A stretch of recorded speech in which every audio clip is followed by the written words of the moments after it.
It's time to talk sports. It's Hacksaw's Headlines, a panorama of the world of sports, stories, comments, and opinions.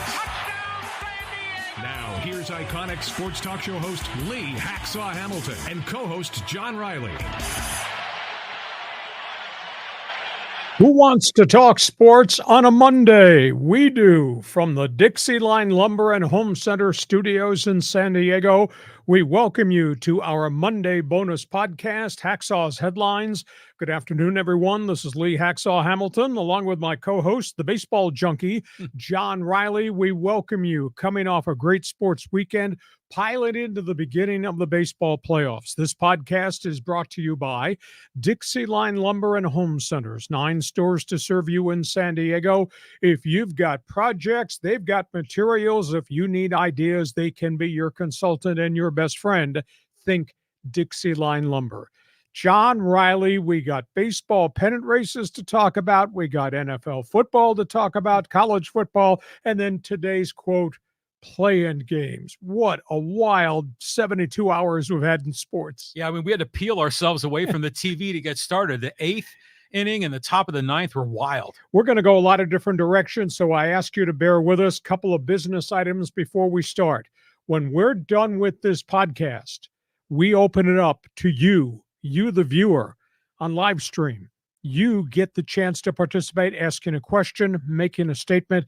It's what we call Fans Forum. John, explain it. Okay, Fans Forum. You have a comment or question for Lee Hacksaw Hamilton? Now's your chance. Drop your take in the live chat on Facebook, X, or YouTube. We'll get you involved in Fans Forum right after Hacksaw's Headlines. And a couple of other items. I know you're all on social media. I'd like you to join my Twitter All-Star team. Just use my handle. Go to Hacksaw1090. Hit the follow button because I put a lot of stuff up on Twitter during the course of the day. Want you to share, want you to subscribe.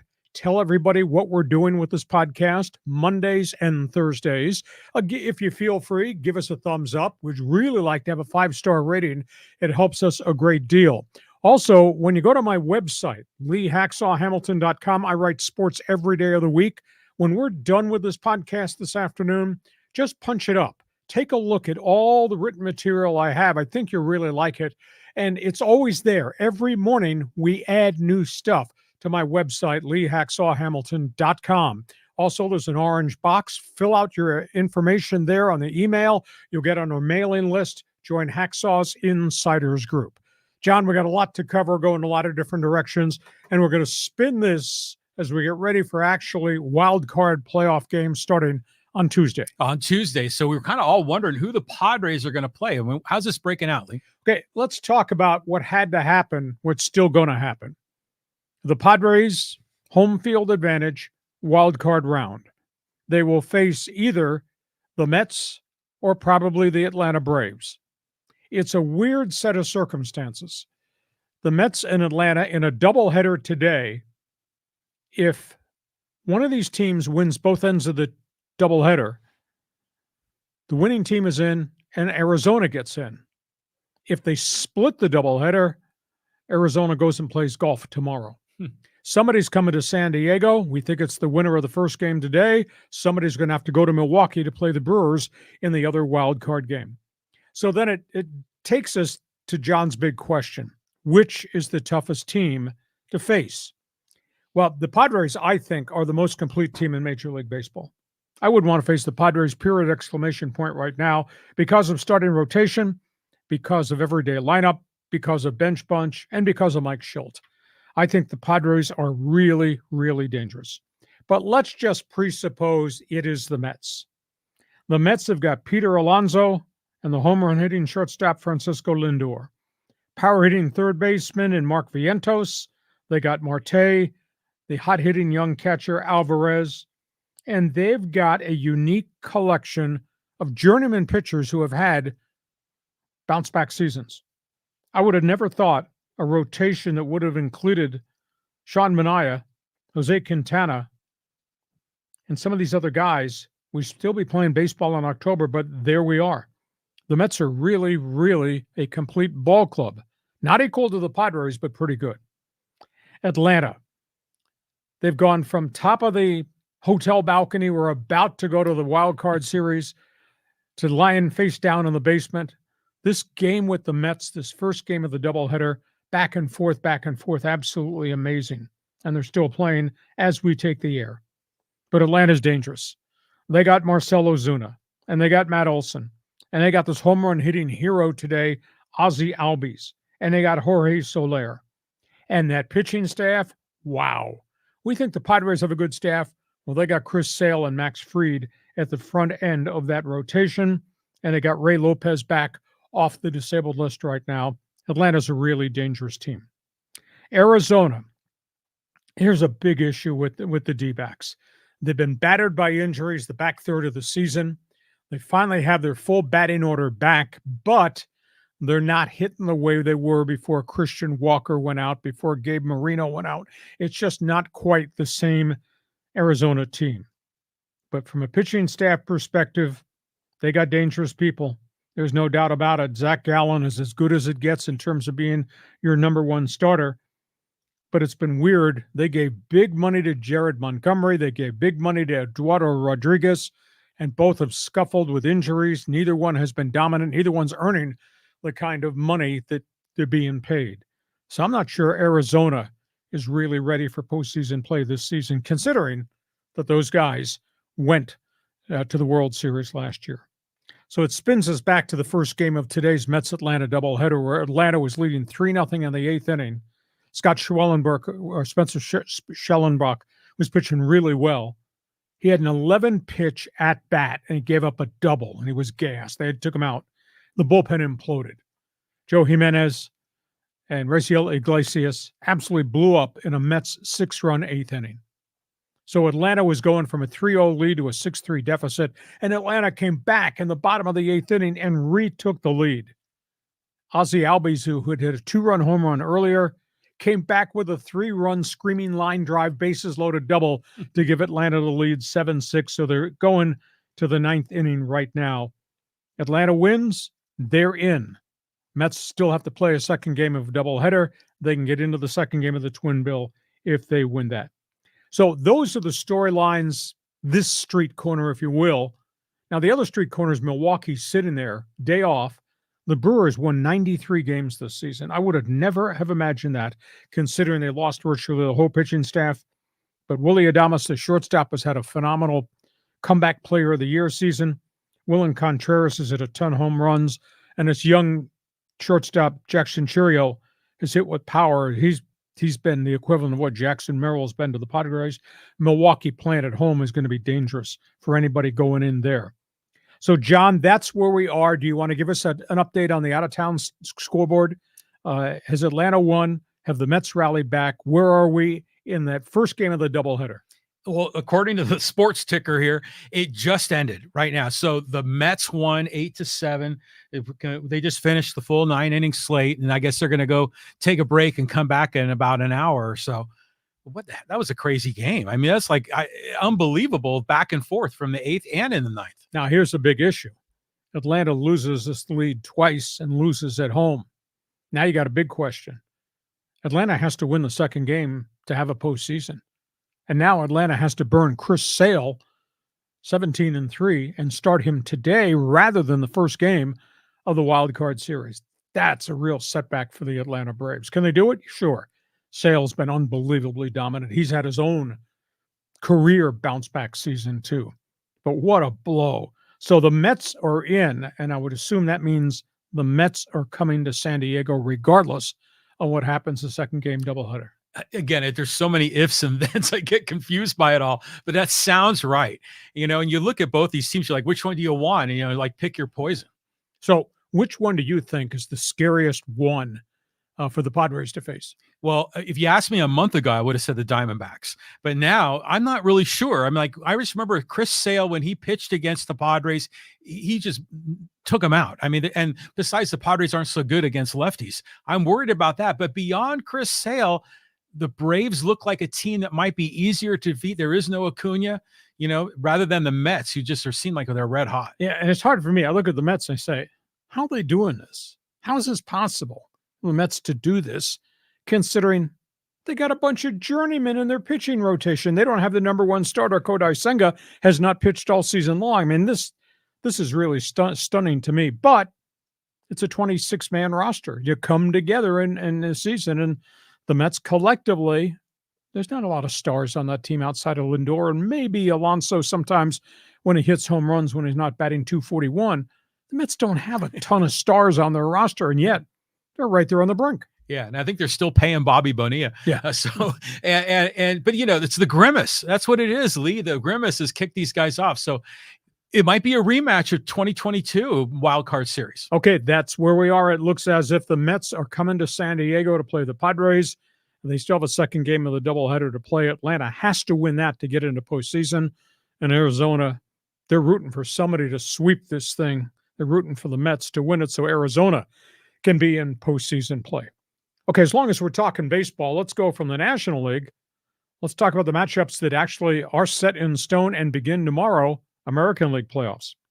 Yeah, I mean, you look at, first of all, I'm surprised Kansas City is in there and the Tigers. Okay, let's start with Houston. World Series team. Are you going to boo now or you won't wait till I'm done? He doesn't like the cheats. Houston has fought through a ridiculous siege of injuries. There was at one point in the season, the Houston Astros had 6 of their top 7 starters on the DL. They're all virtually back. Not all totally 100%, including Justin Verlander. And there's no Lance McCullers. But Houston, led by Framber Valdez and a bunch of young guys, has got pitching. Alex Bregman was hurt early. Yordan Alvarez, their other big bat, has been hurt, in and out of the lineup. Altuve's been in and out of the lineup. And yet, Houston won their division, and Houston is hosting first-round playoffs. Detroit, they were in trade mode at the deadline. They were so far out of it, biggest disappointment. And they won 15 of their last 20, the Tigers did. Unbelievable. They got one pitcher that you would recognize, Tarek Skubal. He won 18 games this season. They were going to trade him at the deadline. They elected not to. They got hot bats, though. These are not household names. I follow them, so I kind of know that how the seasons have had. Riley Green, Spencer Torkelson, Matt Vierling, and their second and third starters are kids who are led by Reese Olson, and they're pitching pretty well.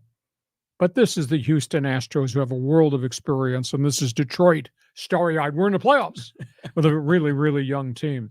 So Houston goes against Detroit. Baltimore's been building. They were miserable for 4 or 5 years in a row. Hell, one year, I think they lost 115 games. And Mike Elias did a great job rebuilding that.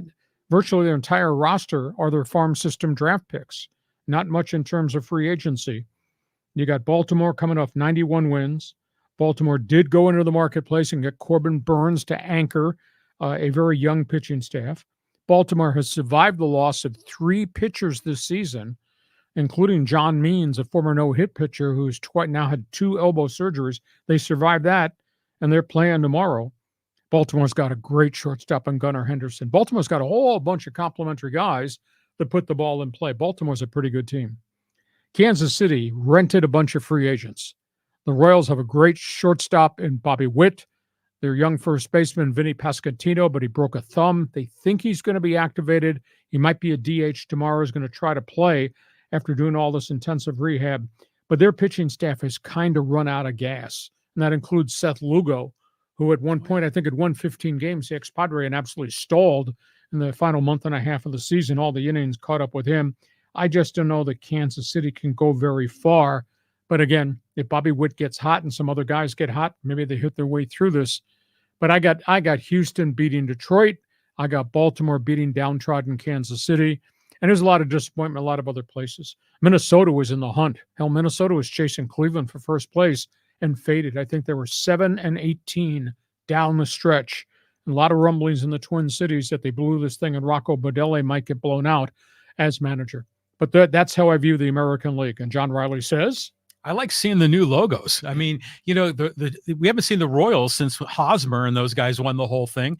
Baltimore, were Baltimore in the playoffs last year? Yes, they were in and out, one and done real quick. But that's young team building, learning, and now takes the next step. Yeah, exactly. But it's been forever since Baltimore. And then the Tigers. I mean, so this is kind of cool. And yeah, boo, hiss on the Astros, the cheaters, the trash cans, the whole thing. But they are loaded and they will do well. But if you ask me, I think I want the Tigers to win. probably the Orioles. Maybe it might be their turn to have some fun. Okay, so you got Detroit. You're rooting with your heart rather than doing this podcast with your brain. Well, yes. Okay. So you spin back to the National League where we started this whole podcast. You got Milwaukee, you got the Padres, home field advantage. You got the upstarts who grinded in the last day of the season to get in.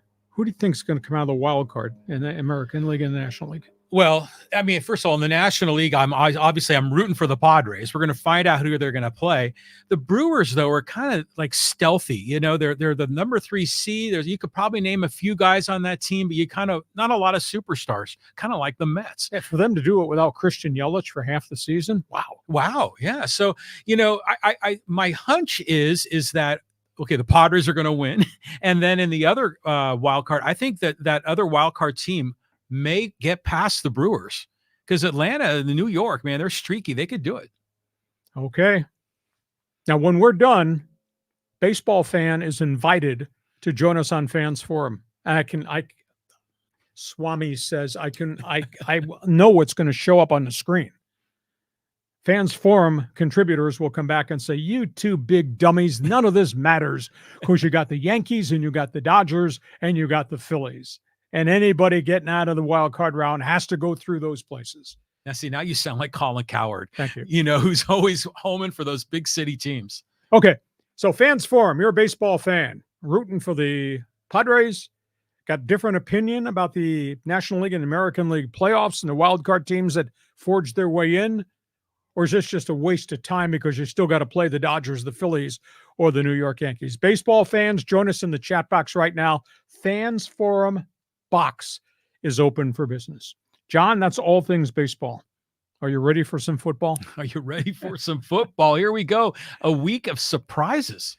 Oh, my goodness. Some good, some bad, some really ugly. Let's talk about some of the top games this weekend in the National Football League. Jim Harbaugh is supporting Justin Herbert. Justin Herbert is a warrior. Charger quarterback shows such moxie. Playing on a bad ankle, dinged it again, stayed on the field. He couldn't do it by himself. At the end of the day, that's the big issue, as the Chargers gave up a 10-0 lead and lost to the Kansas City Chiefs. Patrick Mahomes is Patrick Mahomes. Andy Reid, they find a way. They'll probe you in what didn't work in the first 5 possessions. They'll do something different in possession 6 through 10, and I guarantee you, once they get the lead, they don't give that sucker up. They go from a 10-0 deficit to beat the Chargers 17-10. Mahomes throws for 245 and a touchdown. Survive a couple of turnovers in the first 10 minutes. Chargers really played on the edge in the first 10 minutes, and their game went away. And then because they're all dinged up and their running backs were making mistakes, they went to the guy that was on a street corner a week ago, Kareem Hunt, former Charger, former Brown, comes off the bench and goes for 69 yards and catches a bunch of passes along the way. And the Chiefs go the length of the field to win the game. Beat the Chargers for the 11th straight time out here on the West Coast. Like I said last week, when is a rivalry not a rivalry? When you can't freaking beat the other guy. And Kansas City just beats them and beats them and beats them and beats them here. Over and over again. Exactly. Real problem with the Chargers. Running game has gone away. Had 20 rushes for 51 yards yesterday. Herbert playing on one leg, threw for 179. 9 penalty flags on the offensive line and the tight ends. That's what happens when you don't have your starting offensive tackles. Those guys made a lot of mistakes during the course of the game. Herbert, 2 sacks, 9 hits, 10 pressures. Brutal. The guy was a warrior. End of the day, Kansas City posts the victory. Minnesota Vikings. I didn't see this coming. Not at Lambeau Field in Green Bay. They came out of the locker room with fire in their eyes. They scored 4 touchdowns in the first 21 minutes. Sam Darnold looks like he's never looked like ever since leaving USC to go to the National Football League. Darnold winds up throwing 3 touchdown passes, throws for 275. Aaron Jones, the ex-Packer, comes back into Lambeau and gallops for 93 yards along the way. Jordan Love didn't have a lot of mobility. They fell behind 24-0. It was too big a hill for him to run up. Minnesota's defense picked off Love 3 times. He was forcing things because he couldn't move the pocket. Also recovered a fumble. That's pretty impressive Minnesota win. Then we get to Sunday Night Football. I thought this was going to happen. Baltimore came out and just ran it down the throat of the Buffalo Bills. And I'd said all along, even though Buffalo had the nice 3-0 start and Josh Allen did not turn the ball over, I said, this is not a complete roster. They're asking him to do way too much. And what happened last night in a Sunday night game, Derrick Henry goes 87 yards for a touchdown the first time he touched the ball. First play. Finishes with 199. That follows up the 152 he turned in last week. And Baltimore, which was 0-2 out of the gate, has now rearranged their offensive formations, and they're going to double tight ends, and they're going to run the damn ball, and Lamar's going to throw off the play action with double tight ends. You can't get to the quarterback. You better hope you can stop the running back. Baltimore's in 4 weeks. Baltimore's figured out how Derrick Henry fits with Lamar Jackson. That was a real dominant performance. Baltimore blasting those guys. Tampa Bay. Wow.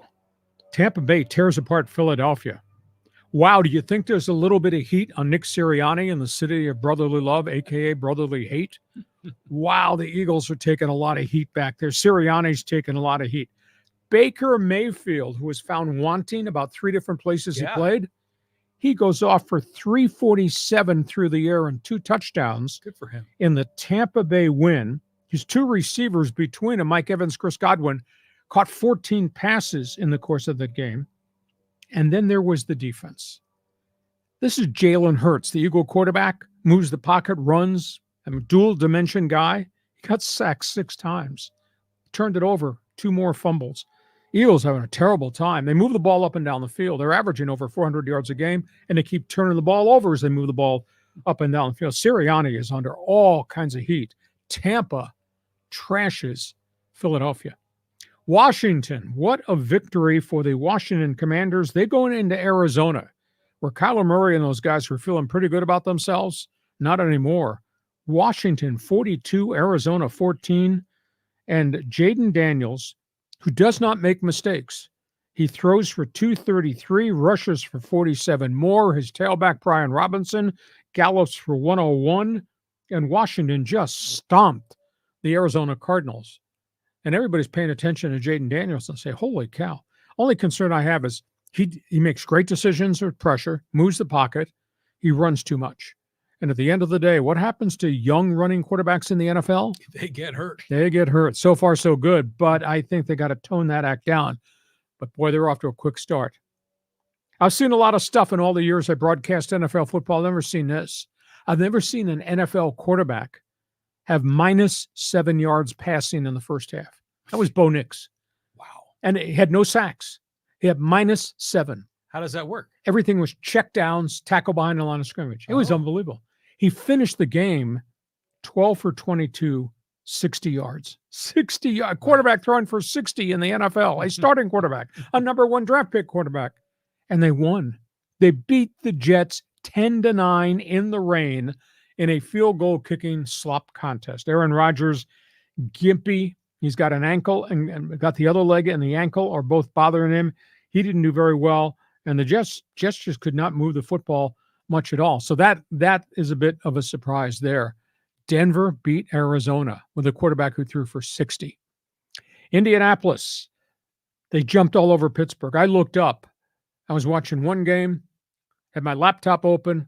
I looked up and the Steelers are down 17-0 already in Indy to that quarterback, Anthony Richardson, who, by the way, got knocked out of the game again because he was running. Yeah, running. Gets hurt. Exactly. But Indy came back behind that old dog, Joe Flacco. Joe Flacco. He's got to be north of 40 years of age. He throws for 168 and 2 touchdowns. Colts defense chased Justin Fields all over the field, had 4 sacks. They recovered 2 fumbles. And the Colts upset the Pittsburgh Steelers. Fields did finish with 312 plus 55 rushing. He's getting progressively better. I don't think they have enough speed, skill, wide receivers to make that a great offense. Pittsburgh are still playing Neanderthal football, but the quarterbacks made progress.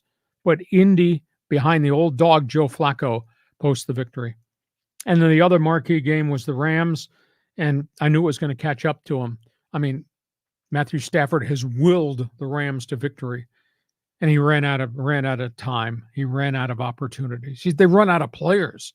I mean, they got beat, and they kind of got beat up really badly by the Bears. Stafford finishes with 224, but he got sacked 3 times, turned it over twice. Can't do it by himself. See, I mean, his top 2 wide receivers, his tight end, are all gone. 4 offensive linemen are still on injured reserve. Just not good. Caleb Williams didn't do very much offensively yesterday, but DeAndre Swift did. He wound up with 93 rushing, 72 yards in receptions. And the Rams are now sitting there beat up, and a quarterback that's starting to take a lot of hits with a 1-3 record. And one other note, if we're looking for how the hell did this happen, how the Raiders beat Cleveland, but they did. Deshaun Watson looked terrible. Gardner Minshew didn't turn the ball over, and the Raiders kind of grinded their way to an ugly win, and a win is a win is a win, especially for those guys who desperately needed a win. So, John, I put a lot of stuff up there on the board. Just give me your response. Pick a game or two that either you were impressed by or surprised you, or say how the hell that happened. Well, the Sunday night game I thought was interesting with the Ravens and with the Bills. First of all, I love the comparison of Derrick Henry with Eric Dickerson. Sure. And I never really thought of that. The guys on TV made that comparison. It's very similar. Dickerson is a bigger guy, 6'4", long strider. Henry is just a bulldozer. I would compare Derrick Henry a little bit more towards Earl Campbell than I would Eric Dickerson. Interesting. Very, very different dynamics. They were both great. Yeah. So, I mean, clearly getting that running back, Henry there on the Ravens, they looked dominant.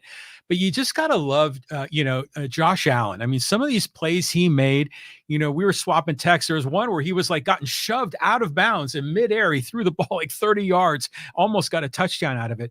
Watching Josh Allen, he's almost looks like a majestic statue, He's so big. He's big, tall, athletic. It's like, Michelangelo's David, when he's throwing the ball. So, you kind of root for him. But, yeah, the Bills are not anywhere near as good of a roster. And what's your reaction to what's befallen Justin Herbert, who can't do it by himself, even though his heart says he can. His head and his body won't allow him to do it. He's got no help. Yeah, there's no way. And I saw some of the other players getting interviewed, and they're all saying, "Hey, man, Justin Herbert's not on him. He's our guy." But it's so charging, because I saw that they were up early, and I thought, "Oh, here we go, maybe a big upset."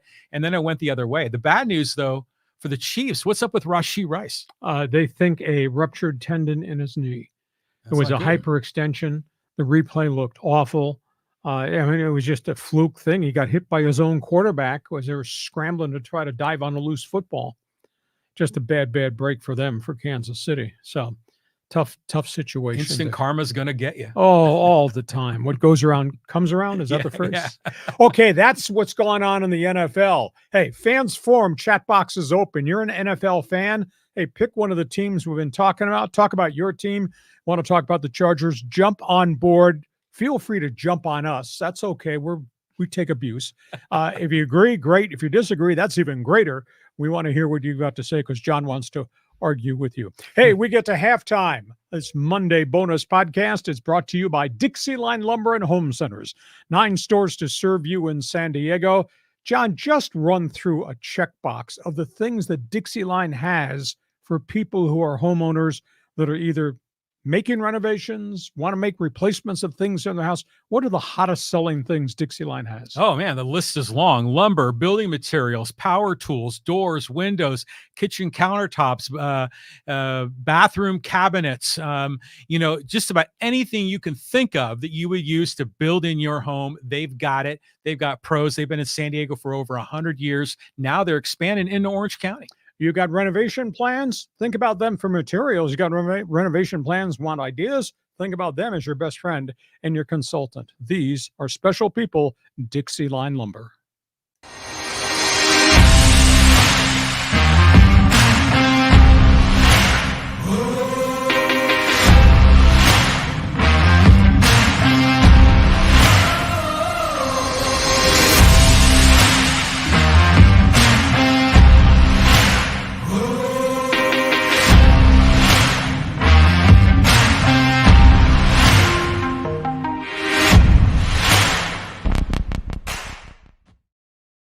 We're back here as we get ready to start the second half of this podcast. Just a reminder, when we're done, for all of you new people who are joining us on live stream, we want you to join us at the end of the podcast, what we call Fans Forum. And maybe you're unfamiliar with how you can post a comment that gets on the air here on our Fans Forum. John, just explain to them how the chat box works. Yeah, so if you're on Facebook, if you're watching the live stream there, or the live stream on X, or the live stream on YouTube, just go in that comment section, drop your take, question for Hacksaw. Got a lot of names already piling in. Richard, XX Revolution, Jason, Force Ghost Fabio, Robert, Chris, John, Robert again. So if you got a question or comment, drop it in the live chat, Facebook, X, or YouTube. And a couple of other reminders. My website, it's written right there. That's the address, LeeHacksawHamilton.com. When we're done with this podcast on Mondays or Thursdays, I want you to just punch up my website, take a look at what I write, and it's there every morning. You start reading it every day, you'll know everything there is in the world of sports. And by the way, when you go to my website, there's a big orange box on the homepage. It's for you to register to join Hacksaw's Insiders Group. I'm really trying hard to have a get-together with our club, our Insiders Group. I'm trying to get John to agree to buy a shot of whiskey for everybody who comes. So stay tuned for that. By the way, I also want to remind you, share and subscribe. Tell everybody what we do Mondays at 1 p.m., Thursdays at 1 p.m. with this podcast, and subscribe so you will get the alerts every time we put something up on the YouTube channel. We do that almost every day of the week. John, you ready for the second half of this podcast? Let's get started. Let's get started, man. You are such a pro. This is so fantastic. Okay, let's go here. NCAA football. Yeah, amazing weekend ahead of us. Well, we were waiting for the big boys to play each other, and when they got done, Alabama went wild, putting away Georgia. I mean, that was pretty impressive what the Crimson Tide and that quarterback did. And I tend to think Jalen Milroe has probably pushed himself to the top of the Heisman Trophy balloting by virtue of an over 400-yard all-purpose day, and they just jumped all over Georgia. Christian Beck led a phenomenal comeback, but he wound up throwing 3 interceptions in the course of the game, and that turned out to be the difference. You know, Beck wound up with 435 yards and the 3 picks. Milroe had 374 passing, 117 yards rushing, and Georgia's defense knew he was coming. That was an impressive Alabama win over Georgia, knocked Georgia from the second spot in the rankings down to 5, and they still got the teeth of the SEC schedule to be played.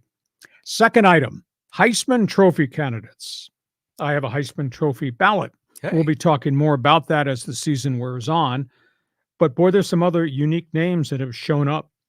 This quarterback out of Miami has thrown his way into the Heisman conversation. His name is Cam Ward. He started at small college Texas, Incarnate Word, an NAIA school. How does this kid get unrecruited? But anyhow, he put all these NAIA records up on the board, went to Washington State, played there 2 years, really impressive in the Pac-12. Last year, graduate school, he elects to opt out of Wazoo, goes to the Miami Hurricanes. He's got them unbeaten. Cam Ward this weekend threw for 354 and 4 more touchdowns. Guy's made himself into a Heisman candidate. Obviously, I just talked about Jalen Milroe and what his accomplishments were against Georgia. Shedeur Sanders continues to put up big passing numbers for Colorado, and the Buffaloes are off to a pretty good start. And the other dark horse name is the Boise State running back, Ashton Jeanty. He's had 4 200-yard games. And it's not like Boise State is playing Idaho State at the Big Sky Conference. Mm-hmm. He's doing this against legitimate D1 teams. And he just went off for 259 yards and 4 touchdowns against Washington State. So this bears watching. I'd say right now, those are probably the top 5 names. We'll see if some other quarterbacks surface as we move to the middle of the season, move to the second half of the season. From the Heisman, let's talk about the Aztecs. Patience. We need patience. The 12 Aztec football fans left in the community need patience. I don't mean to be cruel. Sean Lewis, he's struggling.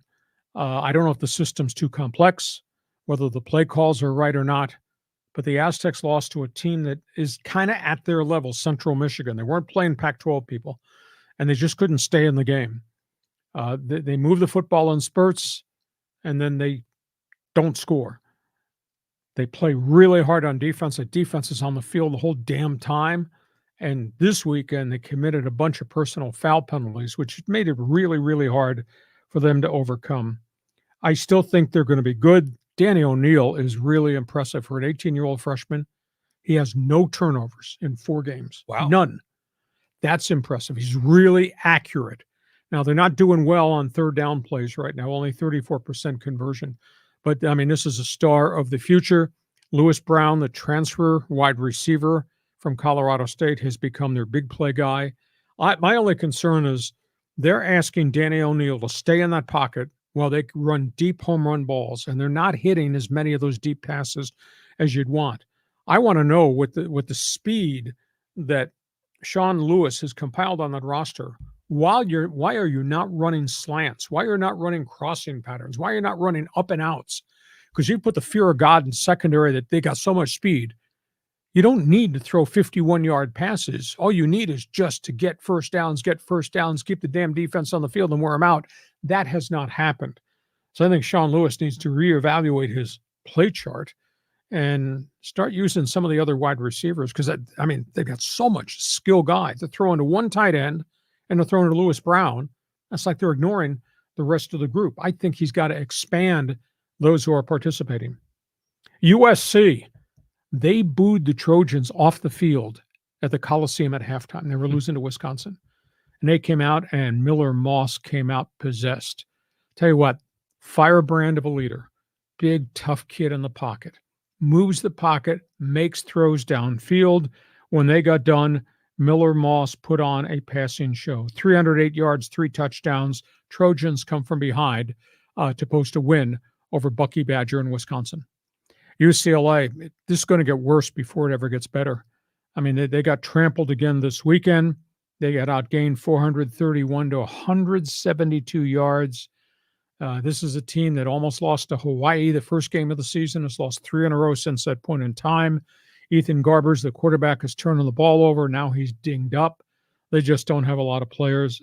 I don't know if UCLA is going to win a game in the Big Ten going forward. And one other story. Would you please explain this to me? You're the smartest guy in the room. I mean, that's why we have a podcast with all this technology. Smartest guy in the room.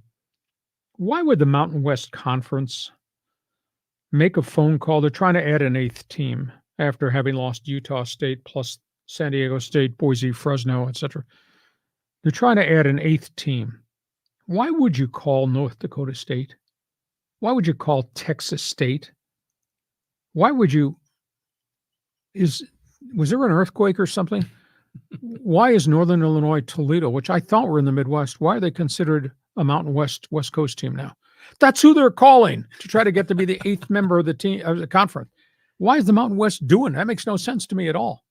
No. I mean, well, geography doesn't matter anymore. Yeah. The number on the end of your conference name, Pac-12, Big 10, Big 12, that doesn't matter anymore. So it's just anything goes, the Mountain West needs to pick a generic name, so they don't get geographically linked. I can't believe Toledo and Northern Illinois come in here in this conference. That's as absurd as back in the day when San Diego State was going to the Big East. I said, oh yeah, I can't wait to start that rivalry in the Big East Conference with UConn football. Imagine being a player in Northern Illinois and you got to go fly to Hawaii to play football. I mean, that might be a nice vacation. But that's a hell of a trip. Yeah. So that's where we are. So, John, give me a quick spin. Pick a team, pick a topic. I know you have opinions. The Aztecs, I was just so in it for them. I was thinking they could really do it. And the kicker, had some trouble. He missed a couple of field goals. You can't put it all on that kid. But still, this was a game you wanted them to win. And it was interesting, just generally speaking, watching that game in their stadium, which is a nice stadium there in central Michigan. And then I flipped the channel and it's Georgia, Alabama. And it's like the freaking Super Bowl, man. And it's big time. You texted me, it's big boy football. Here we go. So it's interesting the differences of the two. But, I really want the Aztecs to be successful. I like Sean Lewis and his enthusiasm.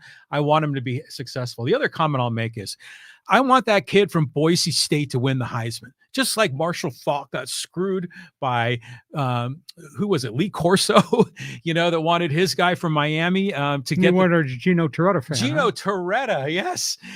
So the Aztecs got screwed. This kid from Boise State sounds like he's legit. I haven't seen him yet, but the numbers are off the chart. He's a third-year guy. He stayed. He didn't go to the NFL. I mean, He is the best big running back. There's a highlight video from this past weekend's game against Washington State. He ran over 7 different Cougar players on this long touchdown run. It's a phenomenal run. So Google it up, Google So boy. is he like an Earl Campbell that bashes you over, or is he a fast guy? No, he's physical. He's not Earl Campbell in terms of dimensions, but he's big and physical, and he's got an extra gear once he gets out there. He's like Faulk. Faulk was not as physical as Genty is. Faulk was unbelievably lightning quick, and he had an extra gear when he got out to the second level or got to the sidelines and went. This guy will bang you and then bounce it out, and one guy can't bring this guy down. He's powerful. That sounds like Rashad Penny. Yeah. So maybe that's a better comparison. That's very good. Yeah. Okay, so that's where we are in college football. Feel free to join us with an opinion. Fans Forum chat box is open. We're talking hoops. Yeah. A big trade in the NBA. I mean, a lot of people are talking. This is a real stunner. And I'll tell you, this is a portent of what can happen in the NBA and might happen in the NBA. I'm going to tell you about the trade, and I'll tell you how I'm going to link it to something else. There's a story out there. It's not gotten national recognition, but people should be paying attention. The Minnesota Timberwolves traded their big starting high-scoring forward. There were all kinds of issues with Karl Anthony Towns in terms of relationship with the other big guy, Rudy Gobert. Anyhow, Minnesota traded Towns, averaging 23 points and 10 rebounds a game, and a number 1 draft pick. They go to the New York Knicks for their unhappy shooting forward, Julius Randle, former number 1 pick, averaging 24 points per game, plus 3-point shooter Devontae DiVincenzo. The big issue, and the story hasn't spilled out yet, Minnesota cannot afford to pay 3 guys $40 million apiece, and that's where the contracts with stars have gone. I mean, they have Anthony Edwards, they have Gobert, they had Towns. Each was making between 40 and 43. Minnesota's ownership says, we do not have the ability to create that kind of revenue to bring it in so it can go to the players. So they traded Towns. I don't think they got fair value back. Julius Randle is a streaky shooter, is kind of a bit of a head case, but they gave up on him. Connect the dots to this story. Boston Celtics won the NBA championship last spring. Phenomenal team came together. Everybody's contract kind of came up at the same time. Everybody's making $40 million. There's 3 stars on the team, plus all the support guys are making mega bucks. That's why that family just announced, once they got to the championship parade over, we're putting the team up for sale.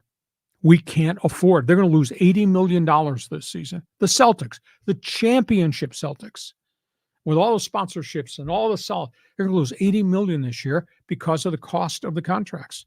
And suddenly I looked at the Minnesota story, and that was the first thing that flashed into my mind on the weekend was the NBA, even the glory of everybody making $40 million, they're headed for disaster because there's no way to recoup all this money to pay all these guys. And Boston's got 3 guys making 40, and the owners put the championship team up for sale at the peak of their success. And Minnesota has 3 superstars, and their owner says, can't do it. We're going to make a trade. I think NBA is headed for trouble. Anyhow, so that's the big story in pro basketball there. Your response? Yeah, well, it's clearly the Timberwolves, gave up a lot. I think the Knicks won the deal. But it is interesting, the money thing, because when you're first explaining, I'm thinking, okay, Minneapolis, not as big of a market, but if Boston was struggling, now granted, I know for Boston, it's probably like a play toy for the billionaire owner, but at some point you got to say, hey man, we can't keep giving money away. It's fascinating how all these pieces are rolling together, because I remember like the Lakers roster is loaded. That's one of the most expensive in the league, right? Well, they got 2 guys making all the money. The rest of the guys are way down the chart. But even the guys way down the chart are still pulling like $20 million a year, which is just unbelievable. So I don't know. I don't know what this means for the NBA, man. They got to figure out a way to get more revenue. I think there's a problem on the horizon. I really do. Wow. And Again, the union has a right to negotiate under your form of capitalism to get every dollar you can get out of the owner for every player. Yeah, of course. But now when you got two of your marquee teams say, we can't afford this, we're losing too much money paying what the union wants us to pay, game's going to change. Something's got to change. Yeah. Interesting. Okay, you're an NBA fan. You follow pro basketball. Who do you think got the better of that trade? And do you agree or disagree with me? There's a problem on the horizon in pro basketball with the salary structure, not just for the stars, but for everybody else. That's one topic. Next one. This news is tough, man. I mean, I really like Dikembe Mutombo. What a personality.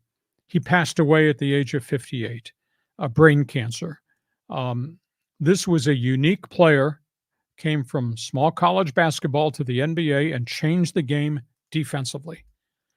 He was not only a great defensive player, good teammate, he became a persona. He became the first global ambassador for pro basketball around the world. Yes. Not just in his home country in Africa, but around the world. So when he retired, he played 16 years in the league, started and had unbelievable success with Denver, moved to other places, including Philadelphia and to the Houston Rockets. When he retired, he went to work immediately for then Commissioner David Stern. He has done so much institutionally for charity. He has built hospitals in the Congo, which is his home country. Wow. In Sudan, in Ghana. He has done things to help finance scholarships for African students at those universities there, a Dikembe Mutombo scholarship fund. Wow. And he's done so much for charity here in the States, especially hospitals. What an unbelievably unique man. Four-time All-Star. I think one of the great modern-day defensive big men in the league. Negligible on offense, but what he did to change the game, I think he's number 2 all-time in the history of the NBA in block shots. I think he's number 4 in the history of NBA rebounding. And not only was he a great player, but God, what a great citizen. And to see him pass away so suddenly at age 58, sad. I didn't even know he was ill, Yeah. But I just like the whole wagging the finger thing, when he was like, snuffing people with block shots. And the TV commercials that followed that. Oh, yeah. So this was so great about it. Like, if I had him here, he'd listen to some of the things you'd say, he'd be doing this to you. Yeah, he would be. Yeah. But I'll say this. First, I remember him at Georgetown where there were the 3 centers in a row. Yeah. There were him, Alonzo Mourning, and Patrick. Yeah. So that he was amazing there. But then, to your point, he's from a foreign country. He comes to the United States. He's having success at basketball. And a lot of times that's a big thing, for a foreign person to come here to new culture, everything new. And boy, did he just embrace America, and America just embraced him back. And the fact that he became popular and had his commercials and did the media work just made me love him more, because he was an American that loved America while he was here, So I just think he was a great guy. I think of him mostly with the Hawks, though. That's the team I connect him with. And I'll tell you what, he's up in heaven today with John Thompson talking basketball. There you go. Oh, Yeah. That'd be a conversation worth checking out. And by the way, one other side note to Dikembe Mutombo. Hell, he ought to come in and sit here and do this. He speaks 9 languages fluently. 9 languages. Dude's Some of us in the studio don't speak 1.5 very well. You speak sports data language very well, but yeah, I mean, that's awesome. What a guy, Mutombo. Yeah, rest in peace. So we got that story to talk about. Memories of the big guy. Feel free to join us on the Fans Forum podcast chat box. One other basketball story, and we got to cover this. We got to talk about this because this is not a good optic. Yeah, WNBA, more with Caitlin Clark. Caitlin Clark goes public this past weekend. Her season just ended.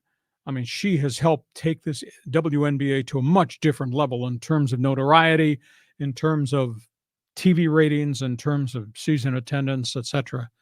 She went public this week and said this has to stop.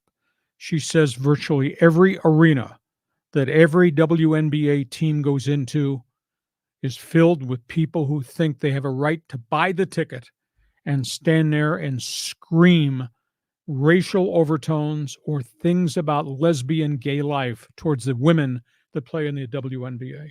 And she said the amount of abuse that she took, she never mentioned it during the course of the season. She didn't want to be a distraction. She said it's unfair. It's unfit. And the owners and the security people need to clamp down and to stop this from happening. And then on top of that, Brittany Griner, who of course has had her own personal life of trauma and got back here after being arrested in Russia, back here echoed the exact same thing, said the things that have been said to our players are so uncouth. Those people should never be allowed to be back in the arena. And she's demanded the WNBA upgrade security, especially near the bench area. There's just too many people, John, to think I can buy a ticket and I can do anything I want and say anything I want. And then two of the stars of the league really offended. What the hell's wrong with these people? I mean, it's you go to a ballpark or a big arena, watch a ball game, and you're going to hear crap from people. But this is like in the gutter. You don't need this at an entertainment event. These people must show up trying to think that they're better than someone else. And the WNBA is so much to celebrate. You hate to have this as a discussion topic. Yeah, you're correct. And, we started the season with all the electricity and the interest of what Caitlin Clark created, and it was promptly shut down by all the abuse she had to take because all the other women in the league were cheap shot fouls and running their mouths and all that. Now that kind of went away about 3 weeks into the season. It died off when everybody realized this is a great player. Yeah. And look, she's made this a great league. But now all of a sudden we get to the end of the season and the playoffs and all this dirt surfaces again. And it's just, it's just not, hey, Caitlin Clark, go back and pick some corn. I mean, it's much deeper than that. It's racial stuff and it's about the lesbian and gay community. Well, that is our society today. They make their choice, might not be your choice. But what are you doing screaming at the bench about being gay? That's so far off the chart. It's terrible. Yeah.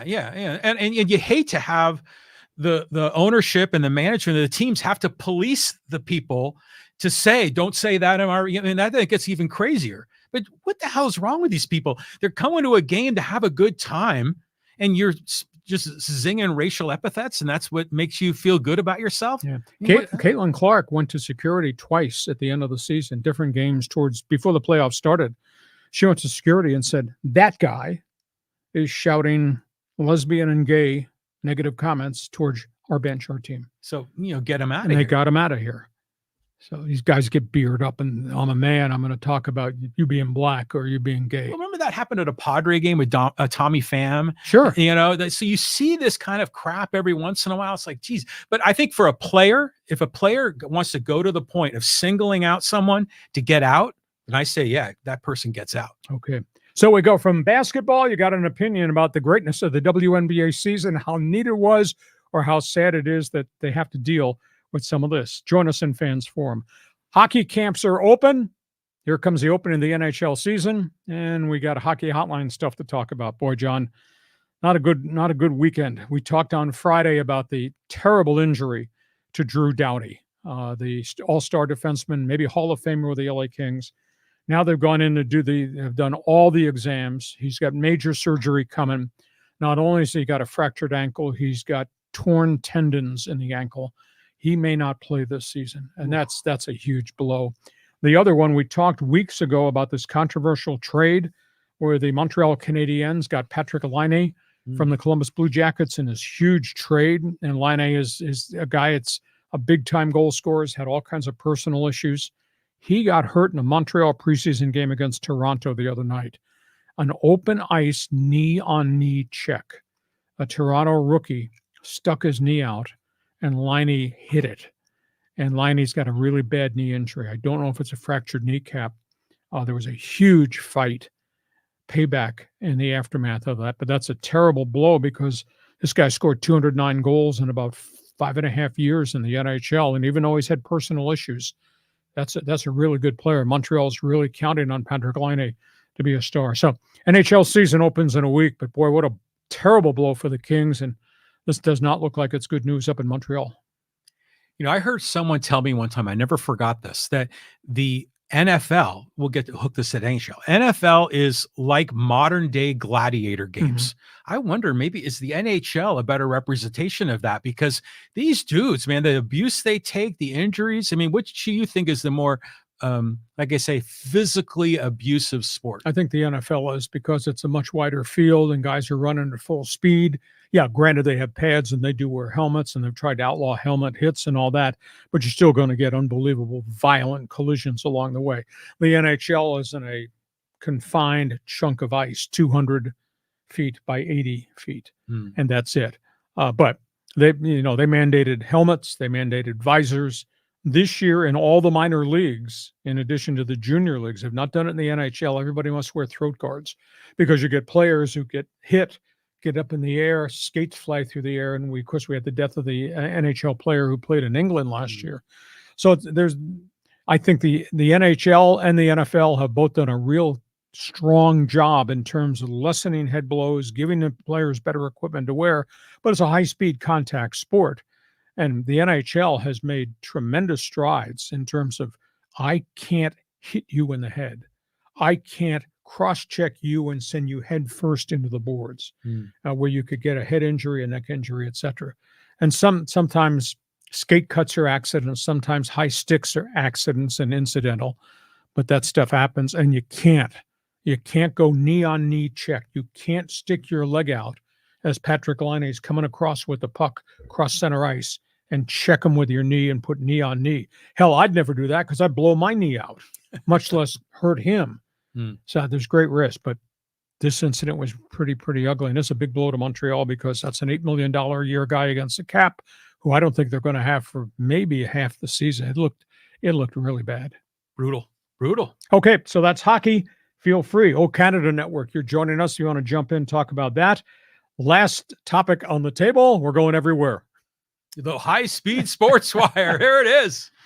Hey, we talk a lot of soccer here. Christian Pulisic, he's done something no American has done over there. Over there this year he plays for AC Milan. He scores 5 goals in straight games for AC Milan. No American's ever done that. That's awesome. 5 goals in 5 games. I mean, he has grown. That's the coolest thing. We've been doing this podcast almost 2 years. And we talked about the young 18-year-old who was then a 20-year-old, and he looked scared and terrified playing for the U.S. national team, who got better and better, and he went to Chelsea, and then he went to Germany. Now he signed in AC Milan. That's a man.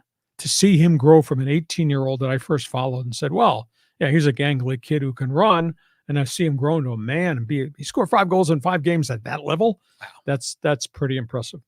Strange story in auto racing. Well, I don't know that we know the end of this completely. Michael Andretti has sold majority control in his IndyCar team to one of his co-owners. It's a really weird story.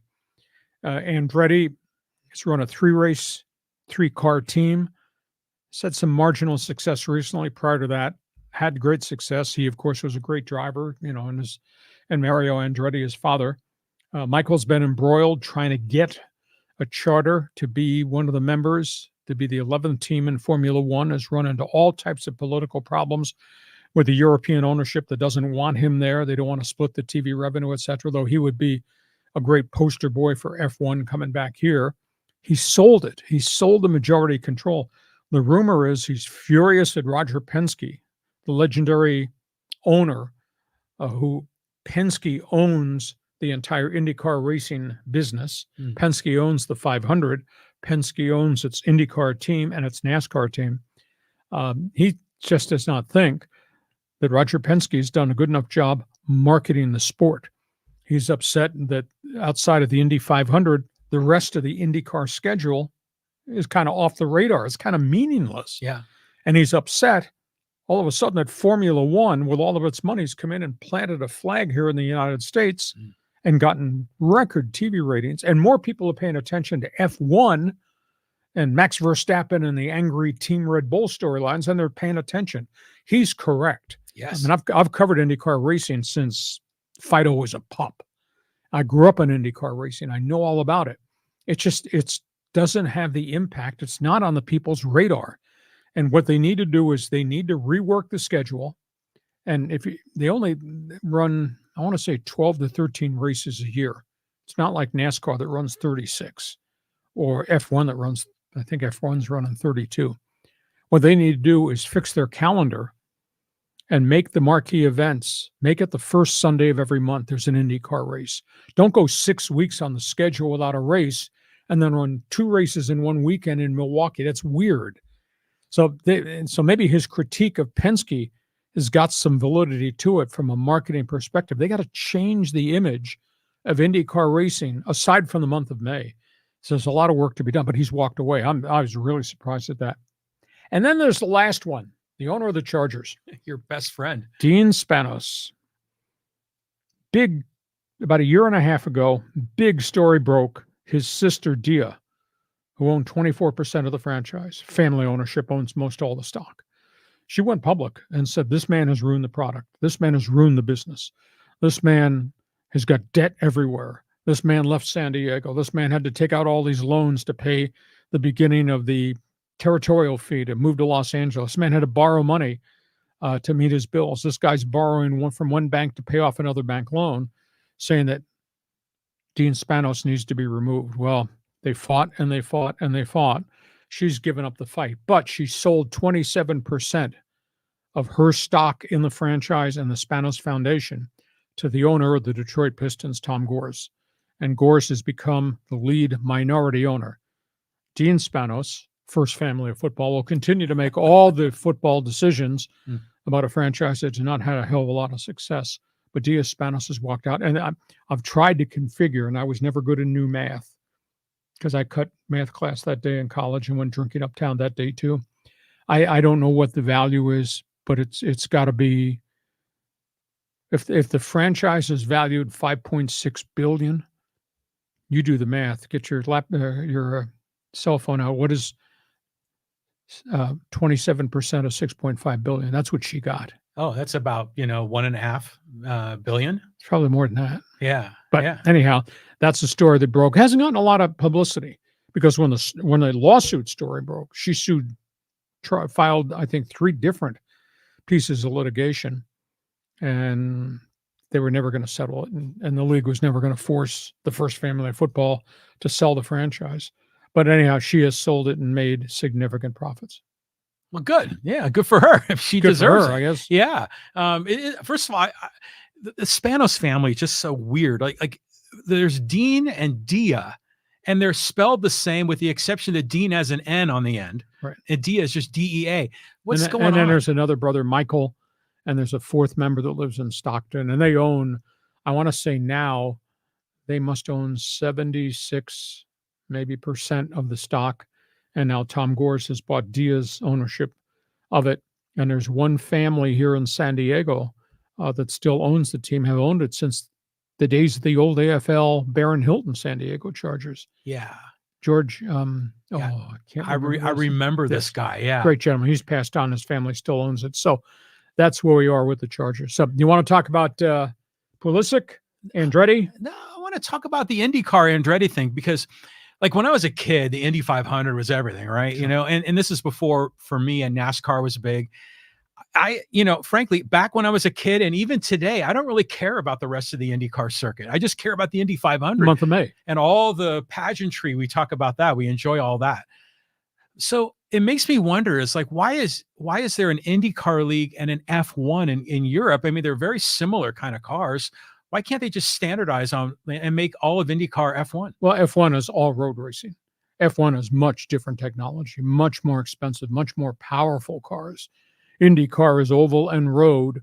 The oval is obviously where the speed and the excitement is, but it's maybe it's cyclical, but IndyCar's gone through a really bad time in terms of losing its notoriety and its specialness aside from the old Brickyard in the month of May. NASCAR was a good old boy thing. It was a regional franchise. It grew and it became a national thing thanks to TV. And of course, they had personalities, right. The Man in Black, Dale Earnhardt, and all those guys, and the Alabama Gang, and Bobby Allison. Now, NASCAR's TV ratings have kind of plunged, even though it's a national sport. We don't have a NASCAR event on the West Coast anymore in Southern California, where all the population and the TV viewers, we don't have a race because the track is being downsized in Fontana. There's been wild talk about doing a street race, but I don't know. The street race is exciting anybody. So now NASCAR's TV ratings have dipped, and here comes all things Europe and all things F1 and all things Max Verstappen and Sir Lewis Hamilton, and they're coming here. They're going to have 5 F1 races here in North America, I think, within 2 years. So suddenly F1 has become the social thing. And of course, F1 is global. F1's in Brazil. F1 is everywhere in Europe. I mean, it's fascinating. F1's in Japan. So my wife watches F1 because she watched that Netflix series Yes. and got hooked on it she and my son are always talking F1. And I'm like, I have my hands full keeping track of everything else. But yeah, we've noticed that on this podcast. Yes. So it is, the personalities drive the sport. You're right. And like, I can't even name an IndyCar guy because it's usually those dudes from Brazil. There's that, Pato Award from Mexico. But I'm trying to think of some of the other names. They're not off the tip of my tongue. It's just gone through a cycle where we've got some great foreign guys who've come here and have done very, very well. Alex Palou is the latest. Oh, yeah. He won the points championship this year. But it's a bad cycle in IndyCar racing. But to have Andretti walk away from it, he's not going to be in day-to-day control of his team. He's going to be a minority holder. So I tend to think maybe some of the stuff he's saying about the lack of marketing and creative juice, they need to do something to put IndyCar back on the calendar. And I mean, I follow it because I write about it on my website a lot. But you go 6 weeks without an IndyCar race, out of sight, out of mind. Totally. Instead of first Sunday every month in IndyCar, make it work on the schedule. Yeah. Hey, you're an auto racing fan, soccer fan, jump on board. Fans Forum box is about to be opened. Hey, this podcast is brought to you by DIXIELINE Lumber and Home Centers, 9 store locations to serve you in San Diego. You got projects, they got materials, you need ideas. They can be your best friend, be your consultant, whether it's in the house, at work, or even on the back patio by the pool. Think DIXIELINE Lumber. This podcast on Mondays and Thursdays at 1 p.m., and it's time for what we created that you must like because the damn box is filled with people with opinions. It's called Fans Forum. John Riley, it's yours. Here we go. It's going to start off with Robert. He said, has there ever been a game and a year as 2024 Mets and Braves game today?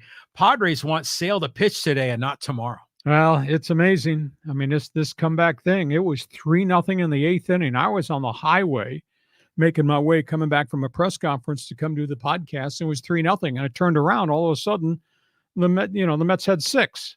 I said, oh, this sucker is over. They're going to have to play the second game of the doubleheader. And then Atlanta comes from behind thanks to Ozzie Albies again and gets a lead. And then Lindor solves it in the top of the 9th inning. And from the Mets and the Atlanta perspective, they got a problem. Now they've burned through their bullpens. I mean, they are going to be breathing fumes by the time somebody gets to San Diego.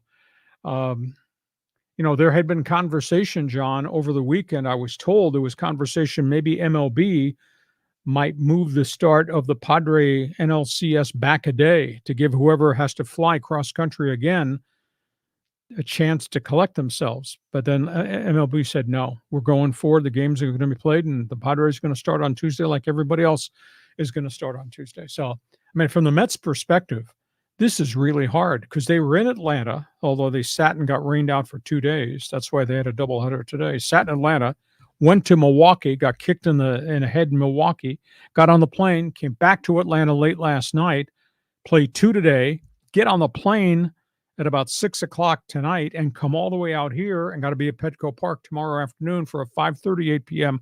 start. So, I mean, the Mets are at a real disadvantage now. Yeah, well, I just check on my phone because we kicked this podcast off in the bottom of the 9th of game 1.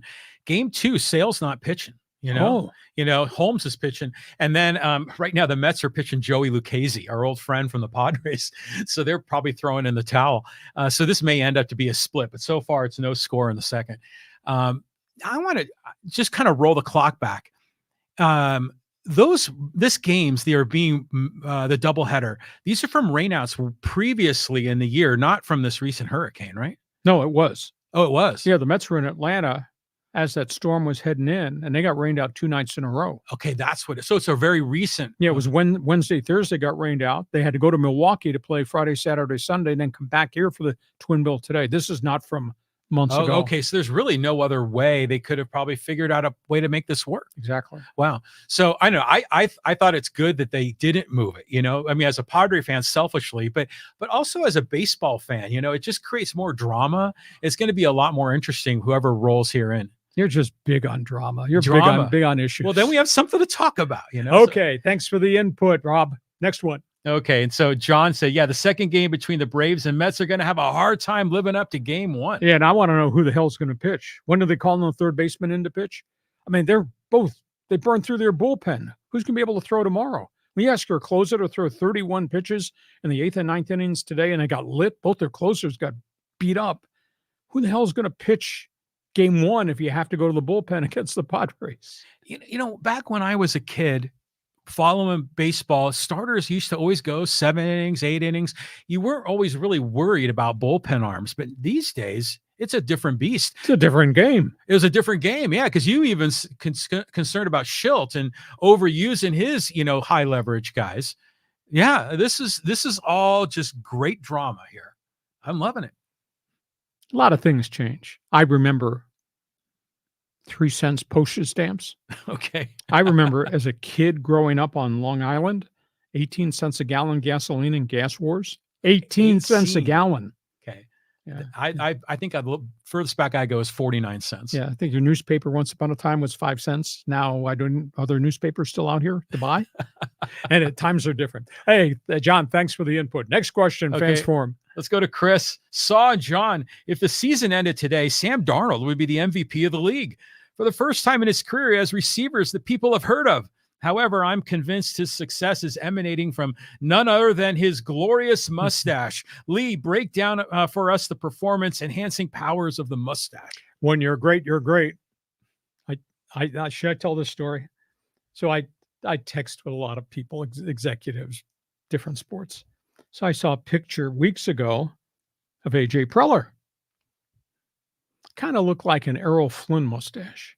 So I texted him and I said, listen, that's an okay picture, but if you need help with that mustache, call me. You and the mustache, that goes back how far in time? 1970s, doing hockey. When I had long hair and a Fu Manchu, which was everybody in hockey had that back in the days 70s, of the Broad Street Bullies, the Phillies and the Flyers and the Big Bad Bruins. Mm-hmm. So I had it and I started. I only shaved it off once. It was right after I got married and I was going on vacation to my cottage and we're getting ready to go the night of the midnight flight. We always fly overnight. And I said, I had to take this off. So I shaved it off. I looked like a car without hubcaps. And I peeked around the corner and I scared my wife. She said, what happened? She said, you were trimming to make a mistake? I said, no, I just thought it, but I grew it right back and I've had it ever since. So, it's part of who I am. What do you think about Sam Darnold? This is amazing. This is the Kevin O'Connell effect. This is the guy I thought coming out of USC we would see in the NFL, but it shows the complexities of bad team, high pick, drafting a quarterback. Look the hell what happens when you put a good young quarterback around bad players. And it just had no talent. No run game, couldn't protect him, and he's going through a brutal learning curve about where's the blitz coming and what's my pre-snap read. And I mean, there's a confidence failure there that was terrible, but that was an organizational failure. So now he's a veteran. So now he's got a little bit more experience. And obviously he's with a pretty gifted, smart guy, La Costa Canyon's Kevin O'Connell, and they're off and running. He's obviously got maybe the elite receiver in the league right now in Justin Jefferson. And I'll tell you, the kid from USC, Jordan Addison's a hell of a player. They don't have their tight end yet. He's going to be back within a couple of weeks. Hawkinson. Suddenly, that's a really dangerous offensive unit they've got. A little surprised Minnesota's doing so well defensively because they lost their top pass rusher, Danielle Hunter. He went to Houston as a free agent. And they've lost a lot of guys off the defense because of salary cap issues. But wow, Darnold sure looks like the real deal. Whether you'd like him or don't think this is going to work out, you can't take away the fact they got 4 wins already. Government's not going to come and reclaim those 4 victories. I'm happy for Kevin O'Connell and for Darnold. Yeah. But was Darnold there before McCarthy got hurt? Yeah. Okay. Yeah, he was supposed to go in to be the, quote, insurance policy. Ah. And, he went to the OTAs the same time McCarthy went to the OTAs. And McCarthy was playing okay, and then McCarthy suffered the knee injury and is gone for the year. And now they're lucky they got that insurance policy in Minnesota, because that insurance policy is now 4-0 as a starter. Wow. Hell yeah. Yeah. Yeah. Okay, let's keep going here. Let's talk Aztecs. This is with Force Ghost Fabio. Aztecs football choked that game away. The kicker gave me flashbacks of that Miami game back in 1990. Oh, what was his name? Andy, the field goal kicker that missed a couple of critical kicks. And he was a good field goal kicker. But at the end of the day, I asked Sean Lewis at the press conference today, because Rose is kind of off the bloom now. There's hardly anybody going to those press conferences. There's me and Kurt Kenny from the Union Tribune, one guy from the website East Village Times, and one cameraman. That's all showing up. So I'm not going to say San Diego State's lost the media, but not much of it, many of us there, but some of us are still coming. But I asked him today, what's the biggest phrase this week in the Aztec Center? And he said, well, so I gave him multiple choice. I said, it's learning curve, coaching, confidence, or what was the third one? Oh, he asked me too quick. I gave him 3 choices and teachable moments. He said, check number 3, teachable moments. We just have to learn how to cope with what's going on, and don't let one bad play become a second bad play, etc. And they put out the fire, at least last week, with all the offensive line penalties, but that was replaced by all this junk, all this cheap stuff that happened with personal fouls on defense. I mean, they had a kid throw a punch. The whole world saw the punch, but a Mid-American Conference referee didn't see the punch. They had one of their corners should have been thrown out of the game. Plus they had helmet hits, they had late hits, they had roughing the quarterback hits. So he's got his hands full right now. And I don't like the play calling, because they're asking that kid freshman quarterback to stand in the pocket and let receivers run their deep routes. A, the kid could get cleaned out, get hammered, or B, you're asking him to throw it deep they're completing less than 50% on bombs. And as I said early on, you got all the speed as wide receivers and his tight ends, throw slants, throw up and outs, throw crossing patterns.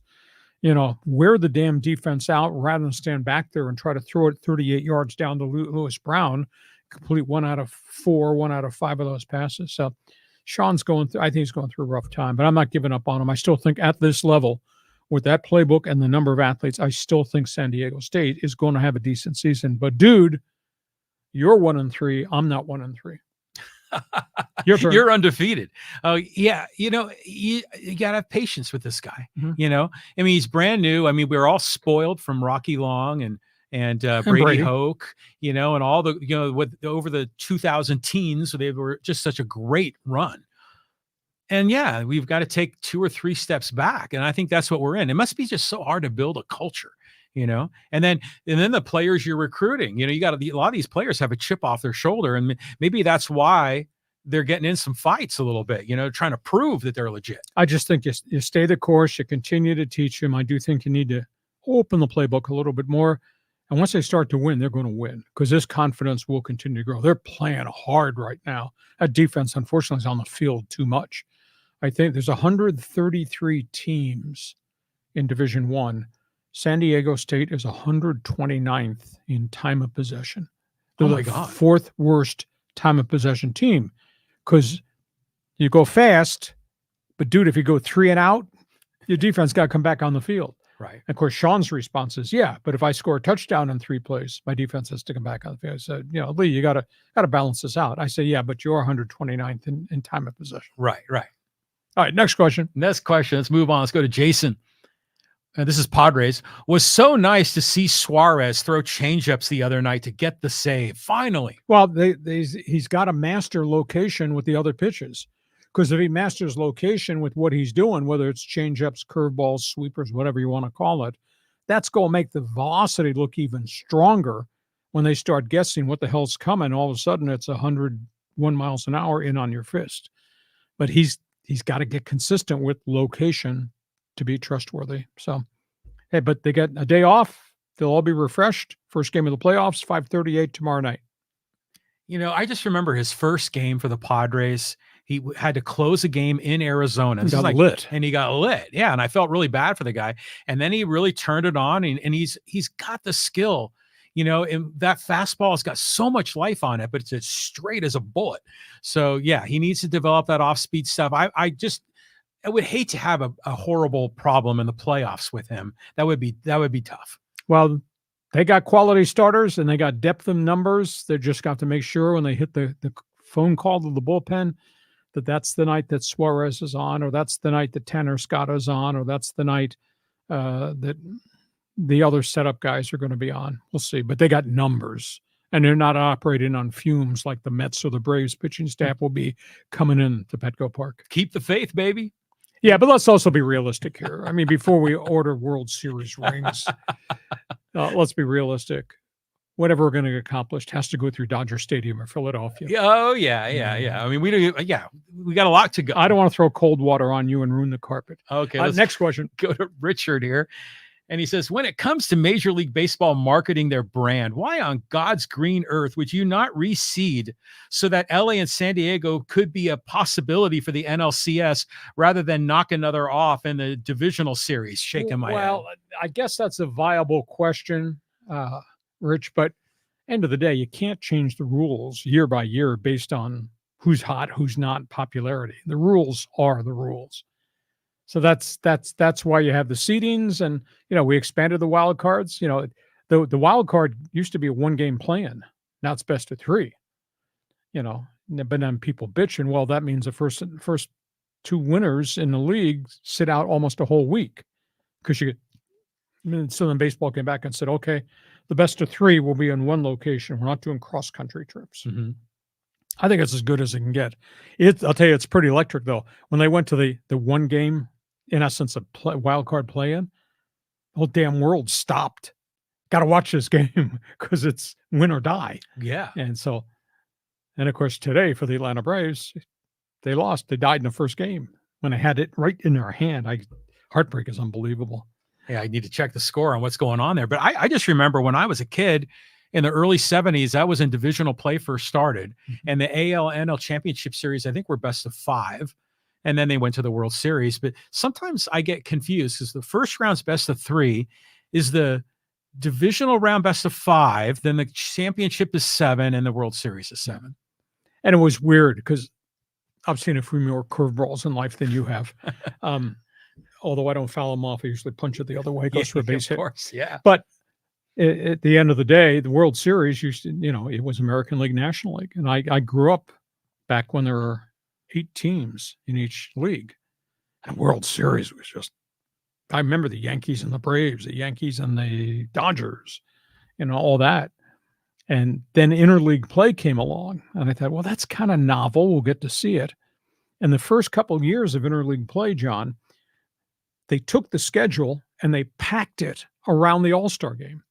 And that's when interleague play began. It starts June 1st. Everybody play everybody else. Come out of the All-Star game. Everybody play everybody else. And then we'd roll into July and we'll go back to playing. I wish they do that now. We lost a little bit of the zing by having interleague games the first week of the season or, the 5th week of August, etc. I'm all big in marketing. This is really damn important. So watch it. That's why the NFL is so successful. Oh, Sunday. Yeah. Sunday. Yeah. I just want to go back here first of all. The seeding. Doesn't the NBA reseed? One of the leagues doesn't it? No, not anymore. NBA came up with their old gimmick and gadget. You're the only guy I know that bought season tickets for play-in games.